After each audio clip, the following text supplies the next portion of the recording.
This is Mommying While Muslim, recorded live and unedited.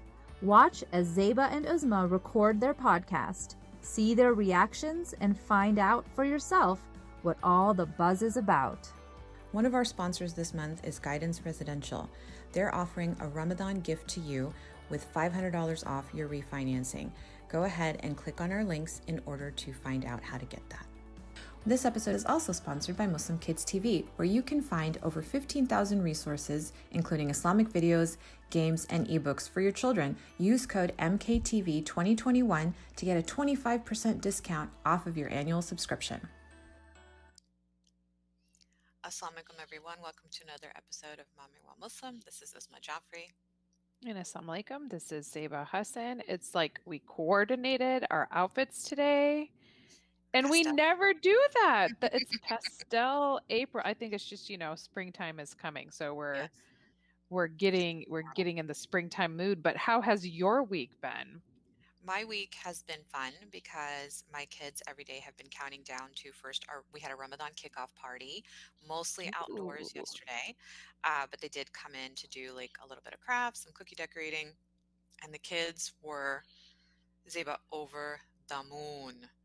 Especially my baby boy who finally looks like a boy he was like the most excited because he was like, oh, we're doing Ramadan this year. It's like, no, we did Ramadan last year too. We just weren't able to be social. And so now as everybody's getting vaccinated, we're feeling safer and safer to do it still within the confines of CDC restrictions, but so fun. And I'm talking about my boy because I needed therapy yesterday from you, or the day before yesterday, when my 6-year-old decided to cut his hair off. All of it. And he looks so handsome. He was beautiful before, but he looks super handsome. I know, but he still has his baby eyes. That is still there and is definitely a transition into that next phase. And I love and appreciate that you let him make that choice for himself. So you should feel very, very happy about that. I am proud of you because I know that was very, very tough. Yeah, I've never cried at a first anything, and I've never really cried at a last anything. But this was the one time in all of my 4 kids that I bawled my eyes out because I felt like this was such a significant transition. Why is that? Well, because he's literally shedding his baby skin. And you know that you're at a stage where that's not going to happen again for you. We've already talked about that. And it is the end of an era. That marks the end of an era for you. And that's a very, very hard transition. But you know what it does mark? It's the beginning of another era. And you get to be a part of that. Yeah, that is true. I like that silver lining. Thank you for that pep talk. How was your week? We're in the throes of getting ready for Ramadan and doing all that kind of stuff. And unfortunately, my kids, like their finals and all that are coming up. So like trying to navigate, fasting and all that good stuff and, trying to give them the encouragement that they need. Because, we're in a non-Muslim country and still having to do all those things and still fast and still do, it's really tough and it's challenging, but I feel pretty blessed that I get to be a part of that process with them because, we had to do it when we were in school and now 33 years later, here they're coming at the same exact time and, helping them kind of navigate that journey and being assertive and being their own advocate at school, I think is definitely something that I'm proud of. Watching them kind of do that on their own has been such a blessing for me to watch. So, it is what it is. It's a very hard thing for our kids to have to go through, fasting and sports and big breath. That's all I can do. I'm sighing for them. It's a lot. It's a lot. It's a lot for you too, Mama. Yeah. You have to just help them through it. Cause I'm like, my son has practiced 3 days a week, literally at the beginning of opening a fast. And so trying to like pack his stuff, his mini dinner, his coaches are amazing and super, receptive, but you have to pack and this and that and get the water. So yeah, it is what it is. But I am super excited this week to hear what your soapbox is and I'm ready for it. All right. So, for those of you who are following the Derek Chauvin trial, you know, David chauvinistic expialidocious, the former Minneapolis policeman accused of killing George Floyd. I say accused tongue in cheek because we all saw what happened. Um, this is kind of an unprecedented kind of trial. It's televised. That usually does not happen. Trials of police officers charged with killing civilians are never televised. So this is truly, just like all of 2020, very groundbreaking. That's one of the benefits, I think, of a pandemic, that now the world has gotten so much smaller because we can see everything on social media, and that's how we caught him doing it in the first place, pinning George Floyd by the neck for 9 minutes while he cried out "Mama" and asked us all to get involved in that way. So here's the trick. The prosecutors for this particular trial have to prove that Chauvin unintentionally killed Floyd while committing a felony, because that's what they need to do in order to pursue a second-degree murder charge. The reason why they're doing that is because they want him to get 40 years in prison, which is the maximum sentence that you can get for a second-degree murder charge. The footage of Floyd's death is going to be used as evidence for the jury. In fact, it's already been played. There are 3 charges that are pursued. There's second and third degree murder, and then second and third degree murder, and then manslaughter. But they're trying to avoid the manslaughter charge, because manslaughter, you can only get a maximum of 10 years behind bars for that one. So that's why the prosecutors are going for a second degree murder charge. Can't do first degree because obviously his defense is going to say that he didn't intend to kill him. He was just trying to restrain him. So if this doesn't work, and if he doesn't get indicted for second degree murder, those of us who lived through the Rodney King riots just steel ourselves for that. So if we were all upset about what was happening last summer with the rioting, Rodney King, if we remember, LA was on fire. So let's not do that. Now, today, this morning, testimony was given by Dr. Thomas, the forensic pathologist, yay, woman doc, who testified that his cause of death, George Floyd's cause of death, was subdual, restraint, and compression.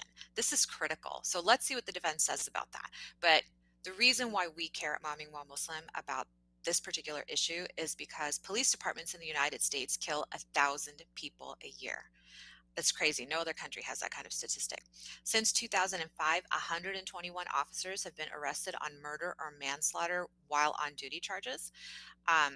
Only 95 of those 121 were concluded, and of those 95, only 44 of the officers were convicted, but not of the actual charge, of lesser charges. So very few have served time. Except when the police officer is a person of color, they've been able to manage to get him behind bars. So Officer Van Dyke was an officer of color who got 7 years in prison for the death of Laquan McDonald in Chicago. Oh, I'm sorry. Officer Van Dyke was white. He got 7 years for the death of Laquan McDonald in Chicago. But Officer Mohammed Noor, guess what color, got 12 and a half years for the death of Justine Diamond in Minneapolis. So there is a double standard even with the police departments about who they're going to offer kind of as their sacrificial lamb. So these are things that make us go, So we urge everybody, and we will have the link in your show note, to write to Attorney General for Minnesota, Keith Ellison, to pursue second-degree murder charges for Derek Chauvin and not to make any deals otherwise. That's our soapbox for today. That was quite a mouthful, and I have to say, it's definitely it's like the O.J. Simpson trial. Do you remember that? And watching, my kids are watching it and glued and giving me updates, and so I appreciate you kind of summarizing that as quickly as you did, because it's such a stressful time we're living in right now. But inshallah, God knows best, right? But I just wanted to give everybody a quick reminder to register for our virtual iftar. It's on April 18th. It's from 6 to 7. It's, we are quick and concise. You're going to hear from some amazing presenters for literally minutes. So this is not your normal, typical masjid fundraiser. And then you can make the iftar on time with your family. So if you have a very specific sadaqah amount in mind, please feel free to DM us and we will help you out. Check out our stories for slight previews of swag bag items. We're literally packing the boxes right now. So we're super excited about that and all the amazing sponsors that have helped. But We are so thrilled today to have a very special throwback with one of our childhood friends who went through all the things that we went through. I mean, these girls were quite the riot, let me tell you. She's even stronger and more beautiful for it. We are proud to know this person and proud of our friendship. We are the second generation of the three of us together. For regular listeners who know Uzma and my dad's story, and we always kind of alluded to that third person. The third person was Shamila's dad. We called him Uncle Joey, but I know his name was Uncle Javed. But we are super, super excited to have the second generation of friendship keep going, even though I have a bone to pick with Shamila. I haven't seen her since college. So she and I are going to talk about that later. But we are going to welcome Shamila Javed today to continue our new mommy memoir. Assalamu alaikum, Shamila. How are you? This is Welcome, going to make our salam. dad Nice to smile see so much. both of I you. know. I know. They're going to love it. They're going to love it. They really need to get together. Yeah. Yeah, Yes. we'll Nice get them seeing both together. of you again.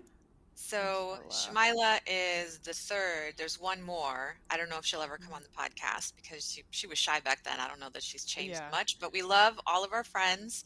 Yes. And again, this second generation friendship makes our dad so happy because they all learned how to zabiha chicken before America had zabiha That's chicken, and they did it exactly by right. hand themselves, which is They why, did. again, my dad refuses to eat chicken because that's all they could eat Oh, back that then. could be why my Oh my dad doesn't like goodness. chicken Well, Our too. Now dads that don't I eat think chicken because about they had it, to they slaughter don't it eat themselves. chicken. my Yeah, mom's the same Oh, way. It's so that's strange. so Wow. funny. Now because we they know. couldn't get like That is halal really meat back in strange. the day. Yeah, so they're Yeah, I'm chickened out. sorry for low carb. That's all we can eat. So- No, you can eat red meat. You can totally eat I red know, meat. but not right. Yeah, Yeah, not full fat allowed though. that much. But So, welcome to the We digress. podcast. We usually start our mommies on here kind of telling us a little bit about their mom story, like your kids, whatever you're comfortable discussing, ages, genders, or whatever you want to tell us about them, and then your momming philosophy. okay, well, I don't really have one, but sure, let's start. Seat in I'm my considered pants. a rogue mom, but yeah. So, well, very nice to be on this podcast. I love your podcast and excited to be here. We are a family of 9 total, so it's been a journey for me. Got remarried. We have 7 kids together, and my youngest now is 3, so we definitely did start over. So that's been, yeah, fun. A new mommy completely after 8 years or whatever it is. So Oh my God, um, girl. it's been a challenge going from teenagers, college students to teenagers to middle schoolers, and then the three-nager, as we call him. So the baby. Yeah. So it's been exciting, and it wasn't planned when we decided to have our last child. But it was definitely exciting to have him because he definitely brings everybody together. It was a difficult decision to even think about having another kid after those many years, especially after my divorce and then us getting remarried and then managing all these children in a blended family. So starting over was definitely a shock, but I forgot all about it. I forgot everything except changing diapers and cleaning poop. So that was the only. They still But then poop the then I same. remembered. Oh, they still poop, and I still have to breastfeed, which was not my favorite thing. Also, um, but yeah, it's but we love every day of it. It's definitely a different experience with him. He brings a new experience every day, new joy, brings everybody together. He is a very unique personality, so takes a little bit from everybody. So couldn't have it any different with my life right now. So alhamdulillah. I love it. I love it. But, I was not surprised when you said you were going to have the now three-nager. I really thought it was planned. So we'll get into the meat of that. But for audience members who don't know you, can you talk a little bit about your family of origin, what you do? Because, girl, we're friends with you and we don't even know what you do for a career anymore because you've done so many things and run so many businesses in the past that I'm like, what are you up to now? you lost track? Huh? I lost track. I mean, you're Yeah, always I in said the you. world somewhere. So, yeah, let's start with like your family of origin and some of the life changes that, took place leading up to baby number 7. Sure, yeah. So I am Pakistani American from origin. My parents came here around the 70s, as our parents all did, and they were all buddies and hung out together. Actually, fun fact, my mom was only 16 when she was pregnant with me, so a teenage pregnancy. Yeah. So, yeah, coming to a completely new country at that age and having a child at 16, I think that was brave and definitely a strong thing for us, for a woman. So, growing up with a mother like that, it was really, a learning experience. But we're a family of 6 kids, and now everyone's married, having their own children. So, alhamdulillah, we're a big family.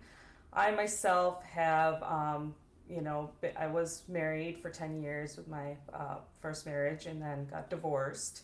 Had 2 children from my first marriage and then surprisingly got remarried. Wasn't thinking about doing that either, but happened.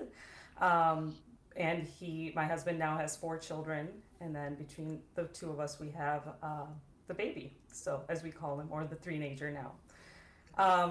But yeah, career-wise, I basically had to start over after being a housewife and taking care of 2 kids and completely coming back out in the world and starting over. Before that, I know as when you remember, I know Zeba used to come into our store, but my mom and I, we used to own a bridal shop and, we had all you guys come over. But after that, took a break after my marriage and then lived a housewife life for a while. And then now I'm in business. I do change management roles as a consultant for industries and an analyst. So been doing this for a while now, and I love it because I can work from home and actually enjoy my children. And if I choose to go back into work, I can. So yeah, that's where life's taken me. It's been definitely a roller coaster, I will say. Don't know where time went. But yeah, it's been a lot of ups and downs. Not easy, but a learning experience for sure.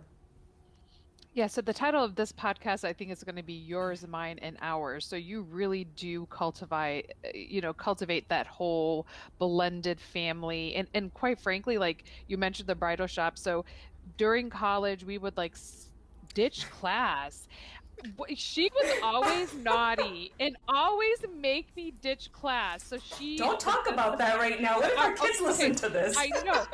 No, your mom was an angel, and I was that nerd that sat in the front, and then I would write, and then she's like, "God, you have to live a little." And then she was so naughty. She would always make me do naughty things. But we would go to the bridal shop. Yeah, she really was. Okay, good. She's the rogue mom.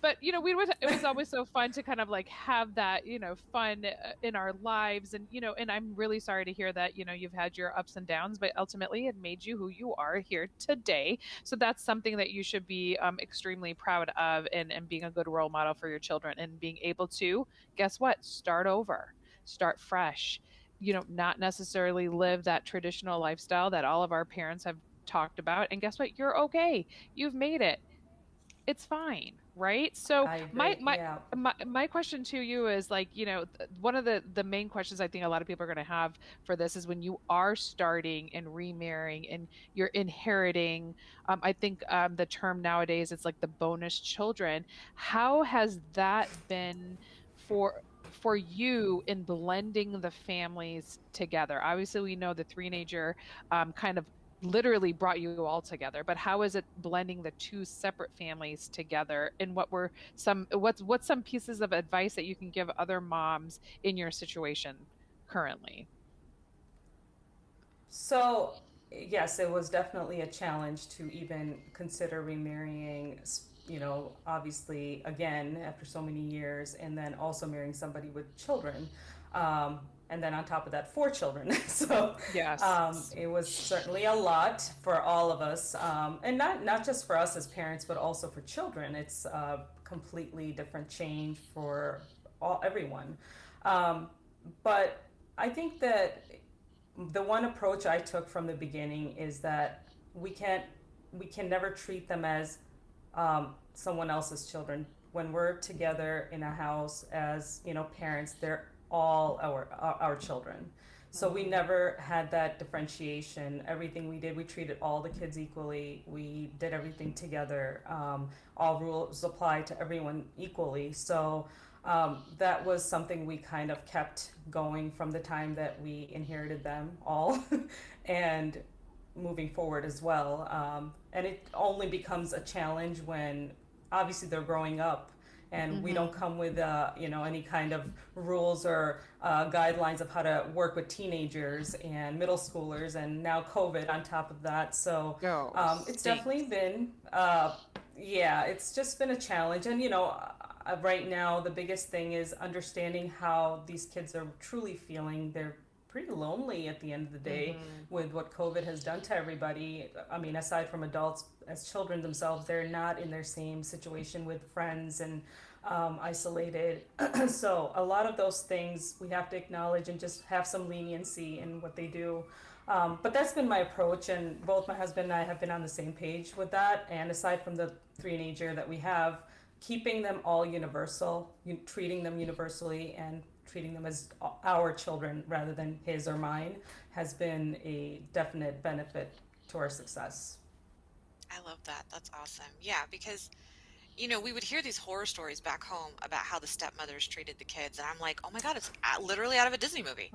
But that's where the Disney movies got it, but it's like not in our religion even to do that, right? Like even in Islam, Prophet Sallallahu Alaihi Wasallam had like stepchildren, and he was like, they're mine, and that's our prophetic model. So why would we do anything differently?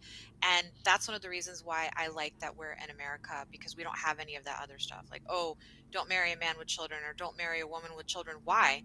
The Prophet Sallallahu Alaihi Wasallam did that. Like, why wouldn't we? Like, I don't Well, understand. it's not the children's fault, right? Exactly. The decisions parents make, that's not the fault of the children, and they're going through so much confusion.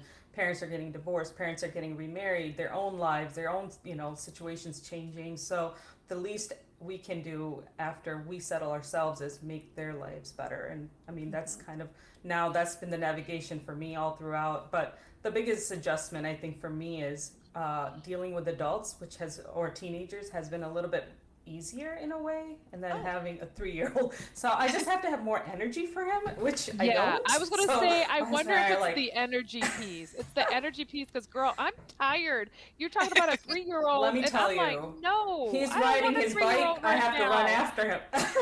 No. I love it, but it's just.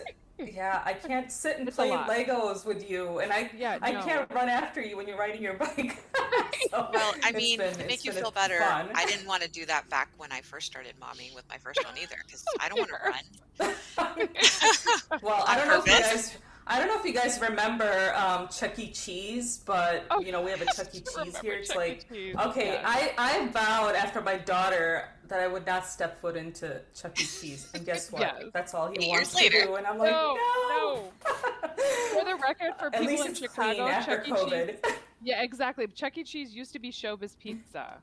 Fun fact. Pizza. Oh, yeah, right. And then Showbiz Pizza. I just remembered that. And then it became Chuck E. Cheese. That's how old we are on this stage right now. My kids are like, what is Showbiz Pizza? I know. So let's get into the meat of it. Yeah, that's been my. Sorry about that. Your baby. No, go ahead. He was a surprise. So we just talked about SubhanAllah surprises last week. I don't know why I assumed that he was planned. But I don't know. I just thought like. What would make you think that? I don't know. You always know what you're doing. So I just assumed Shamila did this on purpose. No, That's never. Great. Wonderful. Okay, so what happened? Number one, I never know what I'm doing. I have a lot of confidence in you. Go with the flow. Cool, you really do. So tell me what ended up happening. What was the discussion that you had with your husband, and then with the 6 other kids? So to be honest, if we're being candid on this, I didn't think that I was going to be able to have any more kids after my 2. I wasn't planning to even have any, but I don't know. We had a surprise after us being married for, I don't know, almost a year, I think. And first of all, I was scared to tell my husband, because he's like, I am done. I am not having more kids. And if you want more kids, you better find another husband. But it's not happening with me. So I'm like, okay, heard you loud and clear. He's like, what are people going to think? He said, oh, that's your concern.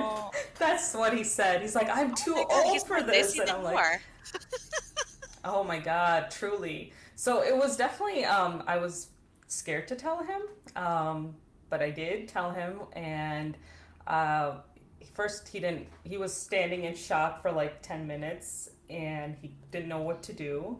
And then he's like, oh my God. So, yeah, I mean, at the end of it, of course, now he thinks back and he's like, I don't know what I would do without this teenager that we have, because he's so nuts, right? But then we had to figure out how to tell the children, because we're like, I don't know how they're going to react to this. And so their reaction was definitely concerning, but we're like, you know what? It is happening, so we have to let them know. But surprisingly, everybody was very accepting of it and had a great reaction, and they were happy that it happened. Of course, after the baby came, there was some jealousy here and there, but overall, now he's the life of the party for all of them. He has a different relationship with each one, which is really surprising, and also has qualities from each one of the kids. And right now, we just came back last week from Miami spring break. We took the 18-year-old with his 7 friends, and they wanted him to come along. So he calls them the bros. So he's part of the clan. He's one of the bros, and they hung out the entire time. So they thought that it would be cute to get girls, while they have him. Yes, smart thinking. So yeah, all right. So yeah, it was definitely not planned. But, we're happy that he's here, and it's definitely bonded our family in a different way, for sure. So, I mean, the kids joke around now. They're like, are you guys going to have another one? I'm like, no, the factory is closed. I know. The 18-year-old comes back. He's like, you guys better not, bring back a surprise from Miami. I'm like, it's not happening, okay? It's not happening. We're done. But, yeah, done. No, that was... I do talk about adopting, but... I know I think you're good right now. I don't think you have enough bedrooms to do that. I was like, at this stage, right. I mean, not that I'm trying to wish this on my kids yet, but I am ready to be a grandmother. I am no longer going to be a mother. Oh my God. I am not ready for... done with I'm all not babysitting of that. Kids, okay? See, I would be the babysitting grandma. Like, I want that, because I'm done. I'm done with my own kids. But I was actually watching This Is Us last night, and it was just one of those in the background while I was doing my work, and they had that episode with the new babies. Oh my God, my heart was starting to race. I was having so much anxiety watching it that I was like, I really am truly done. Like, my heart was beating. I'm like, if I had to do this again, I think I would die. So good for you for doing that. Always, being the rogue mom that you are, the fact that you're paving your own way, you keep doing that. So how has it, you kind of mentioned you have the older kids and the younger kids, and you're trying to blend all of that together. COVID has been particularly difficult with that. I want to say that tween and teenage set, for sure. It's definitely more impacted them than my younger set. How has your youngest kind of helped them through this? Because I find that my younger 2 kids really help my older kids kind of cope right now with everything that they're going through. Definitely. I mean, like I said, he's got a different personality with each one of them, and just doing, funny things, and every day there's something new that he brings. And, I think engaging each individual child in a different way, he definitely brings them together in that way. And that has lightened up the mood a lot in our house with all these kids, and has helped, not just my kids, but my kids' friends as well. Literally, they're all the friends know him. Everybody knows him. So it's been very light, frankly. I mean, now things are opening up a little bit more, so kids are getting out a little bit more. But over the past, few months and stuff, he's been definitely a nice light, keeping everything light in the house. So I think that it's a blessing that he's been around and cheering everybody up, goofing off, fighting with them. He plays volleyball with the girls in the house. He plays basketball with some of the kids, does boxing with the other ones. It's just, there's always something happening.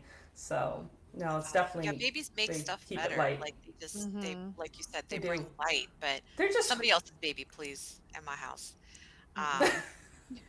Yeah, my cousin was recently visiting on kind of like a layover, and she brought over her toddler, and my kids were over the moon. And after that, I had heard incessantly. When can we have a baby? When can we have a baby? When, and I was like, when you make your own. Oh. When y'all make your That's own, that's when you Oh can. my gosh. And mine are the opposite. Zara is literally like, babies are freaking annoying. Like if she hears a baby cry, she's like, "Oh my God, I hate babies." And I'm like, Really? Wow. yeah, She's gonna she have is 10, watch. not. And that's literally, she goes, "I hope I I never have know. kids." And I'm like, Zara, you're gonna end Oh up my having the goodness. most kids out Do of all not of them. tempt Allah. Okay. Do not tempt him Exactly. or try to test him. That's So you true. alluded to the bike and having to chase the bike. Um, Tell us about what physical and emotional changes you noted between your first set and Mhm. your this. I guess technically he's a third setter, but the baby.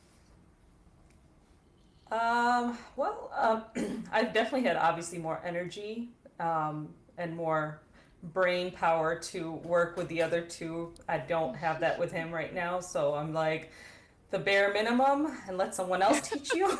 So I have no desire to sit and color with you, or, I'm so mean, but luckily he is a sporty child, so he is more outdoorsy, so that helps me. I'm like, okay, dad takes that, let other people teach you, I'm good. So, um, it's definitely tiring, much more tiring for sure.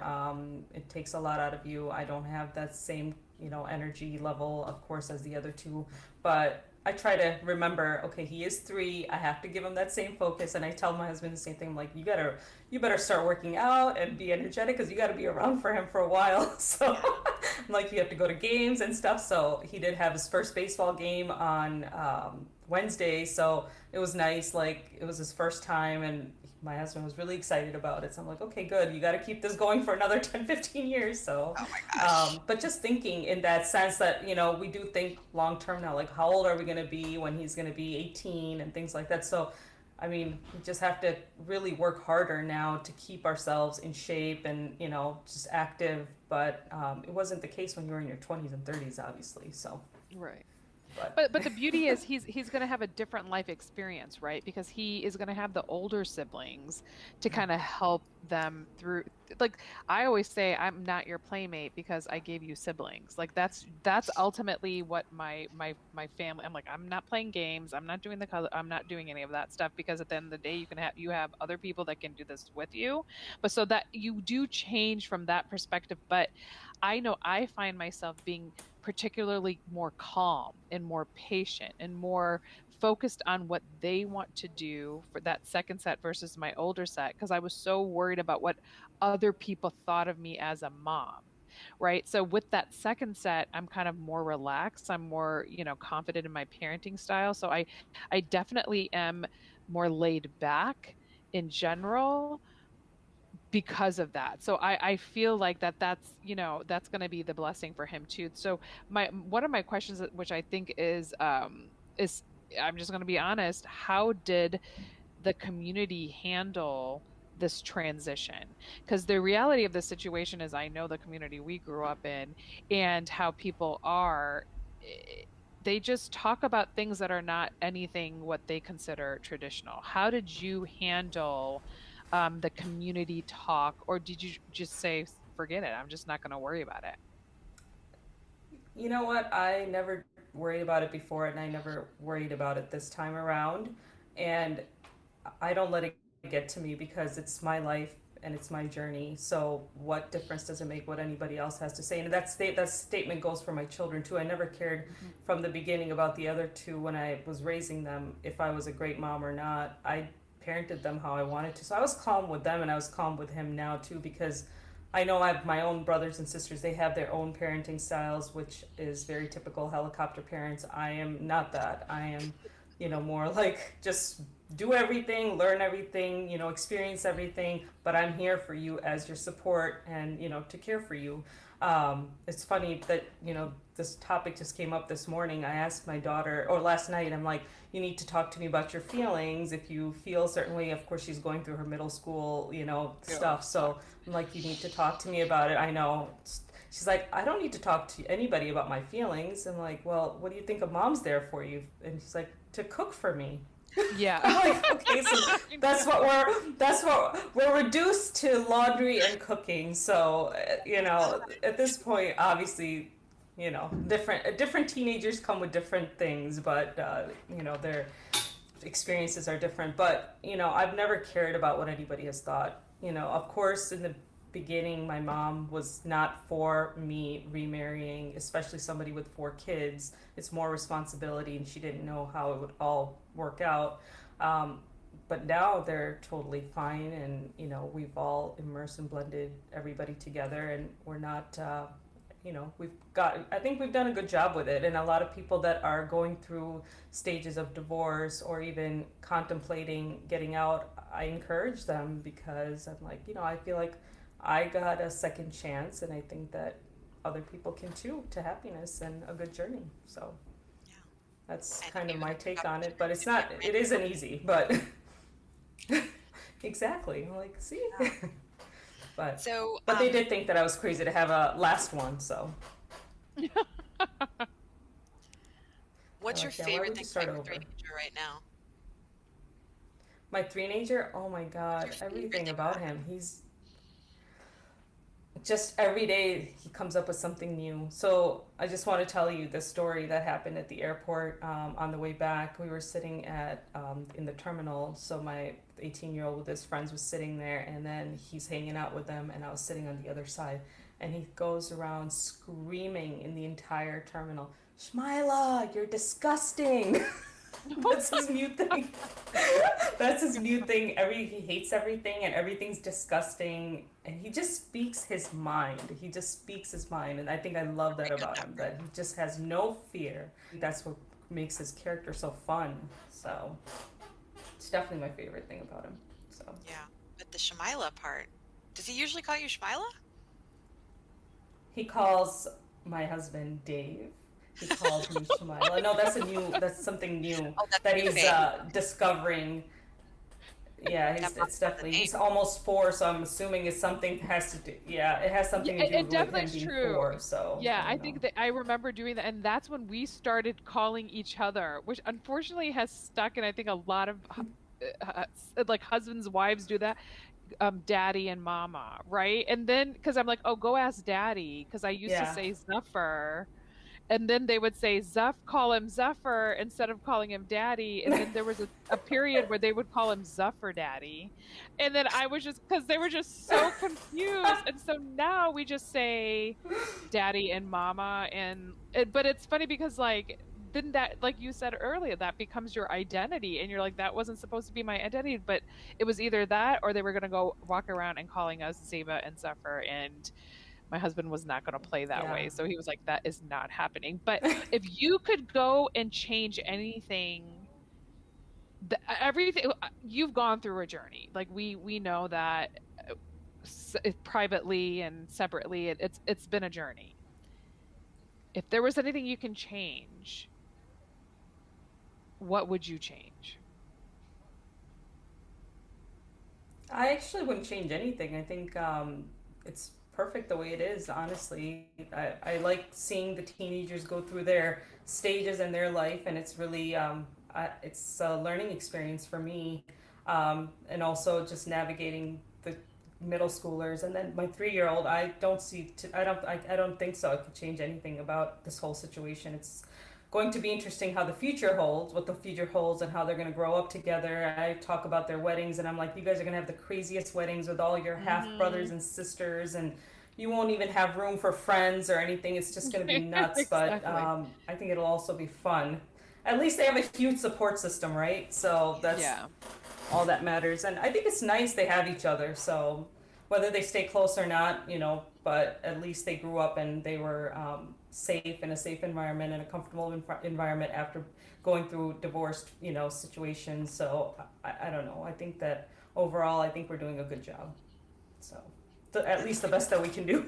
so Yeah, exactly.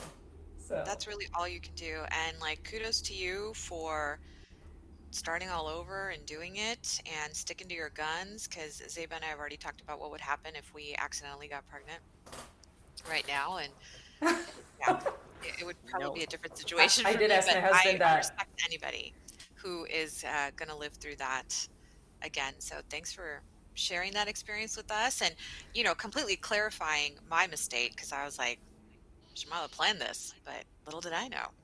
Surprise, surprise. Well, I did make a joke to my husband. I'm like, what if I just told you that we're pregnant again? What would happen? He's like, oh my God, leave girl. right now. He's like, I'm going to kill myself. I had a friend like, come on, who recently, she took a dollar store pregnancy test and there were red lines. And she took a red marker and made a faint second line and showed that to her husband, and he started crying. Oh no! I mean, not a happy cry. Joke. Not a happy cry. So yeah, That's for next a great April joke. Fools, there you go. Happy birthday. Okay, I got that one. Okay. Thanks for that. Yeah. No, it's been a fun journey. We have a lot of laughs. So Awesome. That's, I mean, and you're literally the same, like, funny, fun personality since, and so I've forgiven you for not seeing me for the last 10 years. No, I'm saying 10 years, but really it's like 20. know. But it's all good. It's all good. Like, my only vision that I remember.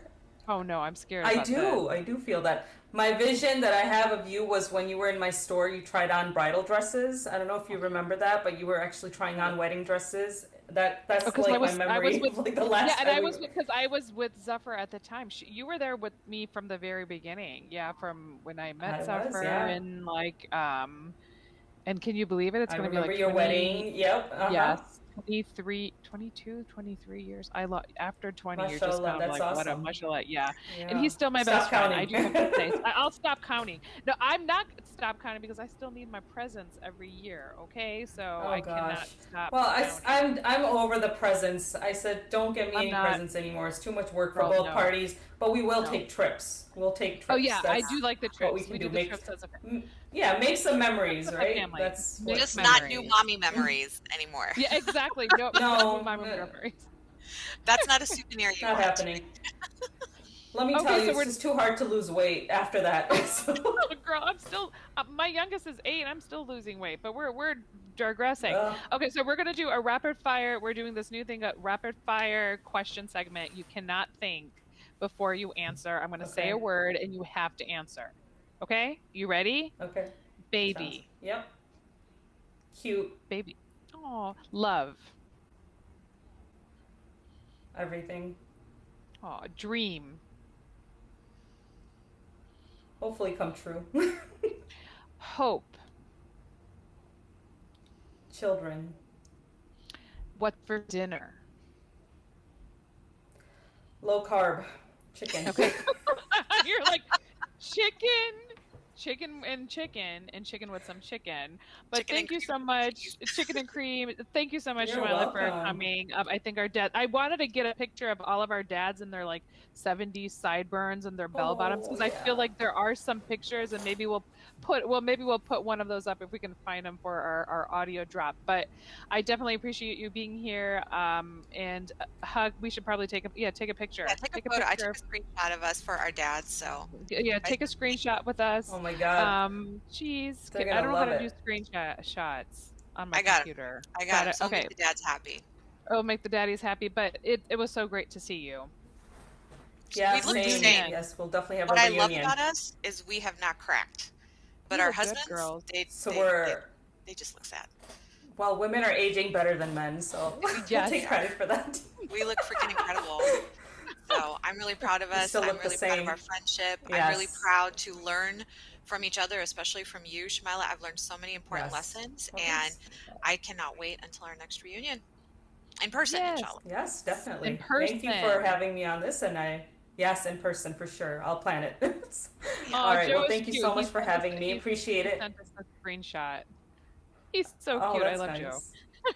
Joe taught you how to screenshot. That's awesome. Yeah. All right. Well, have a great weekend, Shemila, and kiss your three-nager for us, because I only ever hear him screaming on trivia night as you're trying to get him to bed. But like, kiss his sweet face. Yes. It's okay. I'll leave him for you for babysitting one of these days. Don't worry. Yeah. That will really be great birth control for me. Don't worry. Yeah, I was like, I didn't volunteer for that. FYI. I just want to kiss him. No. All right, guys. Thanks so much for joining us on another episode. Good night. Assalamu alaikum, everybody. All right, take care. Bye. This episode of Mommyingwhilemuslim is brought to you by Guidance Residential. They're offering a Ramadan gift to you with $500 off your refinancing. Go ahead and click on our links in order to find out how to get that. This episode is also sponsored by Muslim Kids TV, where you can find over 15,000 resources, including Islamic videos, games, and ebooks for your children. Use code MKTV2021 to get a 25% discount off of your annual subscription.